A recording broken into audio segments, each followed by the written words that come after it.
Hi, I had recently made a video about how my spiritual journey got started, but something happened with the laptop, so I'm doing it over again. And really, I always knew I was spiritual for some apparent reason.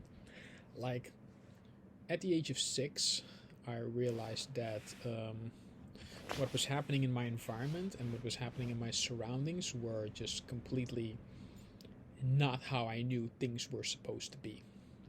Like, I knew from a very early age that, okay, all of the beatings I was going through, all the bullying, all the psychological, physical, sexual abuse that I was going through was really wasn't how things were supposed to be.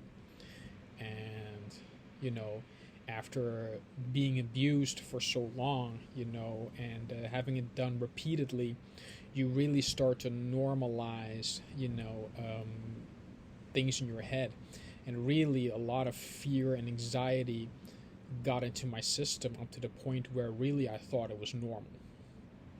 And because you start to normalize all the wrong things, you start behaving wrongly as well. And for the largest part of my life, that is really what I thought was the case. Like, when I was being beaten, I didn't know why I was being beaten for because it was never told. Like, even when you beat a dog, like, you you at least let show the dog why he's being beaten. Uh, if not, you just make the dog fearful. And that's what happened to me as a child. Like, fear and anxiety became such a big part of my life that I started to normalize it. And I never knew why these things were happening to me. So I got lost into a lot of stories. Escapism, often or not, is a tool used to hide oneself from their real truth. And I got lost in movies, books, video games, because really that was my only form of escaping the absolute hell that I was going through. Even when police would show up at the house, they wouldn't do anything. Because even though my face was beaten to a pulp, they would just tell me, like, yeah, it's your family. What are you going to do? Like, these were cops. And a lot of the reason why these things never get solved, why domestic abuse never gets solved, is really because the system itself treats these things very poorly. They treat these things as absolutely not important, when the societal damage and the amount of therapy one would have to go through. And I've did a video before on why therapy doesn't work in the long run, and that's going to be something that'll be explained more down the line as you get more into my journey, as you get more into my story. But part of the reason why how my spiritual journey really got started is because when you think something is wrong with you, you start exploring yourself. And I explored a lot of dark things in the mind. I was diving into a lot of darkness as well, because that's often or not the only times you're going to make sense of the darkness is by embodying yourself in it. And because I did that, I've created a sort of psychological or spiritual force field, if you will, because you're putting yourself in a bubble. That's really all you're doing. And for especially a lot of non-European descendants, this is going to be a big thing, because we have been socially put into a bubble for a very long time. And often or not, it doesn't even have to do with exactly our household. It's being done because, Western society really wants to keep us all in a box, because that makes it easier for European descendant people to identify us. And it all comes down to a narrative. It all comes down to a narrative that we have told ourselves, and Other people have told about us for a very long time. But getting back to my spiritual journey is, you know, your mind, often or not, is really like a house that we didn't refurbish ourselves, like we didn't design ourselves. Like the mind comes with certain situations, and often or not, as a kid, especially when you go to some deep dark moments in your life, you really start to explore yourself from within. And especially in my situation, I was more or less forced into that, because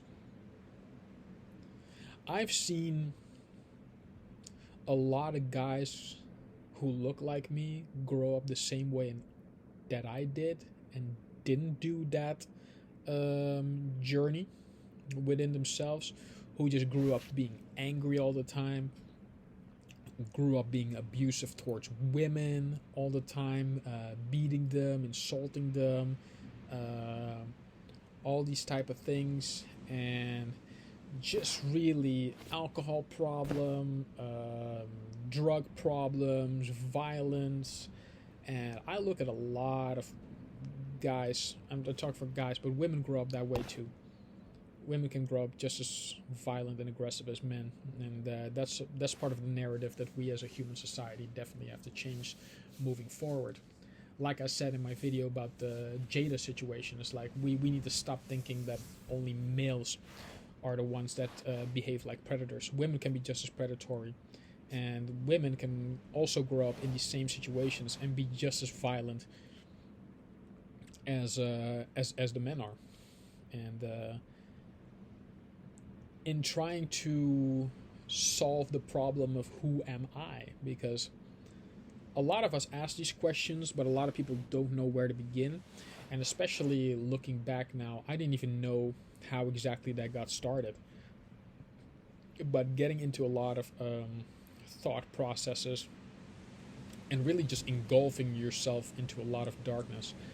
Part of the reason why PTSD is so common in a lot of people is because they went through traumatic experiences, and more often than not have a very good memory, or have a very visual memory.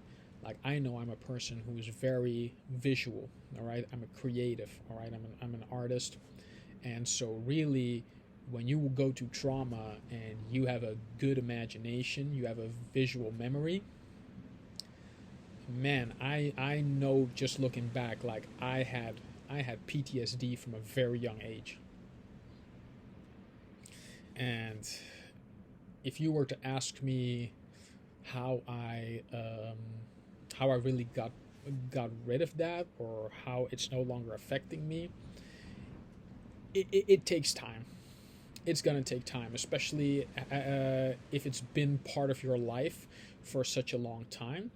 It varies, some people it take 4 years, some of them 1 year, and some people 10, 20, 50 years. But it wasn't until I learned about spirituality where I really learned that yeah, you can relive the same trauma for as long as you want, but really it comes back to the one place we're all afraid to look, and that is within. And especially during COVID, a lot of people have been forced, just as I was at that time, to really sit alone with your thoughts and sit alone with your situation and really figure out, like, why is this happening to me? Why am I going through this? What is wrong with me? I've done everything right. I've done everything by the book. I've done everything I thought I was supposed to do in order to be a good citizen, in order to be a good husband, in order to be a good father, in order to be a good brother, in order to be a good friend, and still, these people leave me behind, or this is being happening to me, or this is being said about me. And really, for me, where my spiritual journey got started is really, I started to dive into a lot of darkness. Like, really. Because when you've been through so much darkness, you start to embrace it. Like the person you're looking at right now is definitely not the person I was back then. And really, we go through so much, and you got to ask yourself how much can a person really take. I dived into heavy metal, the most satanic stuff you can think of, because yeah, I embrace the darkness. Even my artwork started to change, because we forget to realize that we create our own realities, really. And but especially when you're a child, you really have no control over that. And how my spiritual journey got started is I was probably the only 10-year-old who read Dante Alighieri's The Divine Comedy. One person who went through his own dark journey and really mapped out the gates of hell. You know, all 9 circles of hell. 7 deadly sins, 9 circles of hell. Well, what does that tell you? And I was kind of forced to really think about who I am. Because my whole life I was convinced that there was something wrong with me, when in reality there was nothing wrong with me. Now I'm figuring out I was just in the wrong environment. And often or not, in our relationships and the people we choose to have around our life are really not the ones that are best for us. And it's often not until you're completely alone, or completely alone with your own thoughts, that you really get into confrontation with your own thoughts and your own idea of who you are as a person. And a lot of European descendant people really don't want to be confronted with that, so they just rather project their insecurities and their willingness or unknowingness of how to deal with the situation, and project them rather onto others, because that's the easy way out, right? Rather, it's like Alan Watts said, you know, a less intelligent person will always accuse the intelligent person of cheating, because that's the way to save face. And a lot of the insecurities about Europeans, standard people themselves, especially when it comes to non-European descendants in other communities, their insecurities have been projected onto them. And also, in a global psychological scale, they have really created a world where it's safe for them to roam free, and for other people to live in fear of them. Like, that is on a grander scale something that a lot of people don't look past in. And if a lot of European descendants decides to come in this comment section and really try to refute that, is because in reality they don't know their own history. Part of the reason we're in this situation right now is because we don't learn from history, and therefore history is doomed to repeat itself. So, but yeah, I started diving into a lot of the occult. I started diving into a lot of dark music, you know, heavy metal, and creating sort of a spiritual bubble, if you will, to keep everyone out, to keep a lot of influences out. And yeah, but also when I was 6 years old, like, I always figured I was a truth seeker, because my teacher, my primary teacher at that time, you know, she called in sick, so we had, for a month and a half, we had a substitute teacher. And before she even came in, they always told us, like, oh yeah, she's such a bitch, and she's such this, and she's such that. And I'm like, I don't know this woman. Like, so I knew this was a natural trait in me, that I was a spiritual truth seeker from a very early age. And a lot of people who are into spirituality are, you know, truth seekers. And so when the first moment this lady came in, you know, she was a African descendant, older woman, 65 years plus at least. And I decided to talk with her every chance I got, because I could not understand what these kids were seeing so bad in her about. Because really, after talking to her, she seemed like the nicest woman ever. And this is not to be braggadocious at all, but I even got, to my very surprise, a color set from her when I was 6 years old, as soon as the primary teacher came back. This really showed that, yeah, looking back now, it really showed that I always wanted to give people the benefit of the doubt. And, but with my situation, like I said, I probably mentioned this already, but, I was forced to looking within my mind. I was forced to look within my system. And a lot of I've been around a lot of other guys as I grew older, and who didn't do the internal journey that I did, and they're drug abusers, alcohol abusers, violent, aggressive towards almost everyone in their environment, violence towards women. And I've been violent with women before, but not to that extent where it just was just systematic all the time. And I look at those guys, and a lot of them I go like, wow, if I hadn't done the work I had to do at a very early age, like, that would have been my life. And I've been through a lot of darkness in my life, but really that's what inspired me to go look within, because for the longest period of time, I thought there was just something wrong with me. I got lost into actors, because to be a great actor, you don't just have to change your body. A lot of the stuff now is really about physical, which I also love, and that's part of my spiritual journey as well, and that's something I'm going to get to in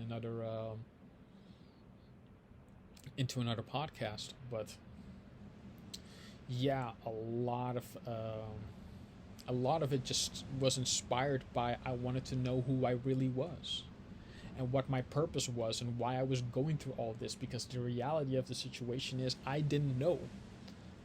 And a lot of mistakes I've made, or other people to have claimed I have made, came really from not knowing what was happening in my environment, or not know why the things were happening the way they happened in my environment. And a lot of it was really projected onto me, and realizing also I was carrying emotional baggage, not necessarily from me, but from other people who were insecure enough, who were not secure enough to deal with their own issues. And it's sickening for many adults, whether it be man or woman, to project that onto a child and burden the child. Looking back, but having said that, I'm so grateful to be here, and to share this with you all, because hopefully this helps people to make sure that they don't have to go through the things that I went through. And a lot of people that think they know me are probably going to see something that they probably never even knew. Even as I'm talking with this now, I'm healing to a grandeur type level. But yeah, everyone's got their own journey, but really as the Dalai Lama said, the problems are often or not within. So within is the only place where you're ever going to find a solution. And that's the way we can really all live in peace, truly. But there's a cost to everything, of course, and I've paid probably the highest price ever. But part of the reason my spiritual journey got started is, like I said, I wanted to know who I was, or who I am. What's my purpose here? Why are the things happening the way they're happening? And I went to a lot of mindsets. When I did the video about the Jokers, I was fascinated by different perspectives. I still am fascinated by different perspectives and other people's stories. Because more often than not, talking to other people and going outside of your environment is really how much you learn about yourself, and challenging yourself on a very deeper level than anyone else has ever done before. And part of the reason I'm sharing with you with this again is like, I hope no other person in the future is going to have to go through what I had to go through to get to the level where I am now, or get to the level of peace and freedom that I'm experiencing right now. Because I really hope that for everyone, no matter what their situation. And your life can change for the better, no matter what the situation you're going through.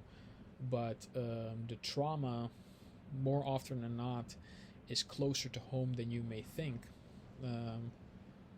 Like I said, we justify our actions with certain thoughts that go along with it. And they're all paired, by the way. They're all paired.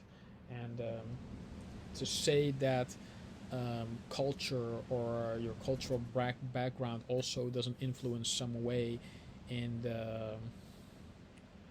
the way you shape yourself and the way you behave is only for those who have no culture of their own, or or don't know their history well enough to know how other cultures and other historical actions have created that trauma as well, and how it's being passed down from from father to child, and and the list goes on and on.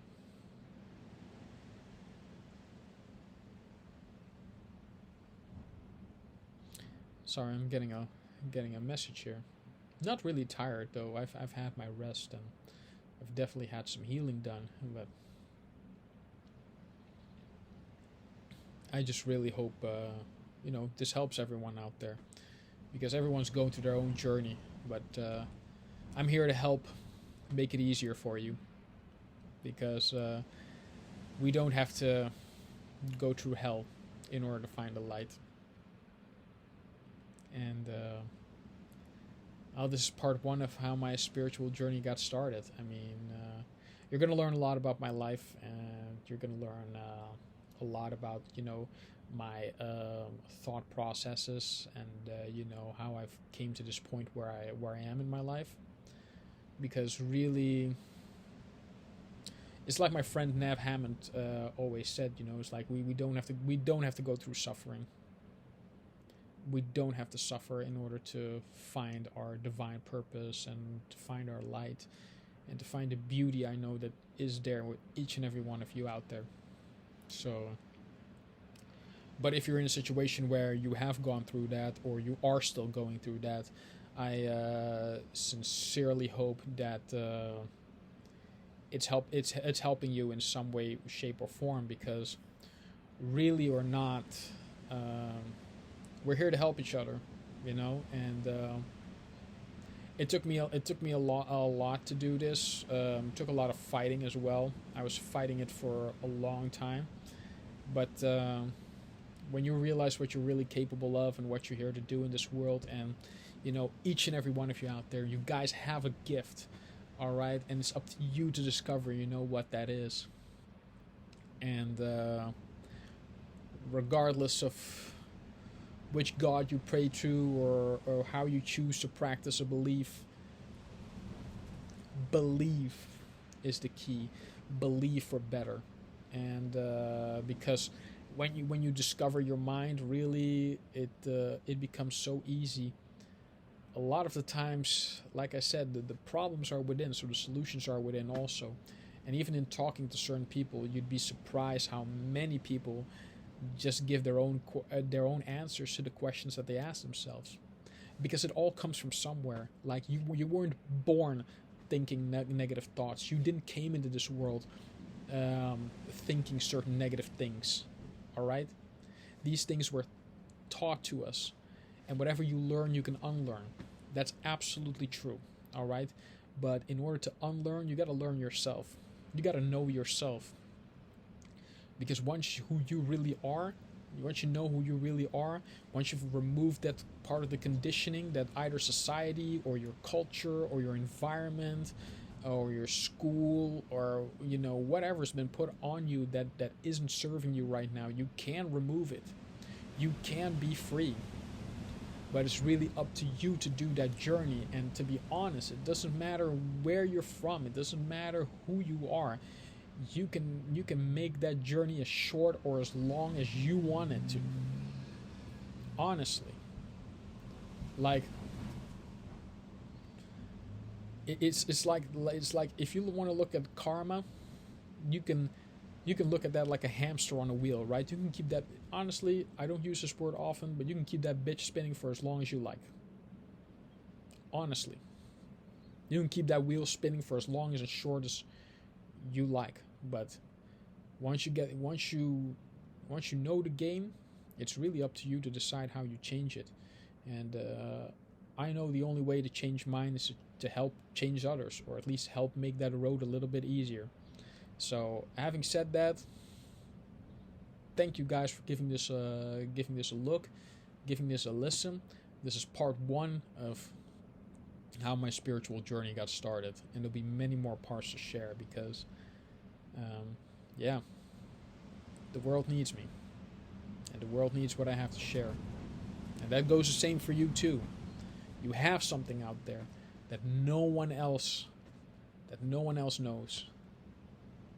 You have that special light in you. You have that special gift in you, and it's really up to you to figure out how to make it work for you, to cultivate that, and to make something beautiful out of it, and help change the world, because we can all do that together. But in order to change the world, one must know thyself, and when you know thyself, that's the best form of wealth you can have. So with that being said, thank you very much, everyone, for giving this a listen, and see you all next time on part 2 and other videos. And don't forget to do everything: subscribe, like, hit the notification bell, comment if it allows, because I honestly don't know, but I'll know if it's helping by the amount of likes it gets. So by that, hey, have a good night, everyone. Ciao. Much love. Ciao, bet.